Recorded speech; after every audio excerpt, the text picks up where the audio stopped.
დიდი ხნის განმავლობაში დასავლეთთან ვაჭრობდა და უნდა უკრაინის თემის გაცვლა სირიის თემაში, რომ აი უკრაინა მე დამითმეთ და სირიას წაიღეთ და გავცვალოთ ერთმანეთში, მაგრამ დასავლეთი ამას არ დათანხმდა და როდესაც უკრაინასთან უკვე მე ვამბობ 2014 წლის ამბობს და როცა უკვე 2022 წელს დიდ ომში ჩაერთო უკრაინის წინააღმდეგ მე უფრო მას აღარ შეეძლო რომ სირიაში გადაერჩინა ასადის რეჟიმი და დაემხო ასადის რეჟიმი ისე რომ თითქმის არავინ მოელოდა მათ შორის არც ოპოზიცია რომელიც უტევდა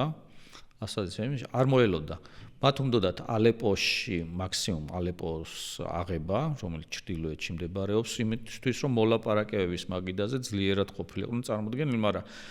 ისე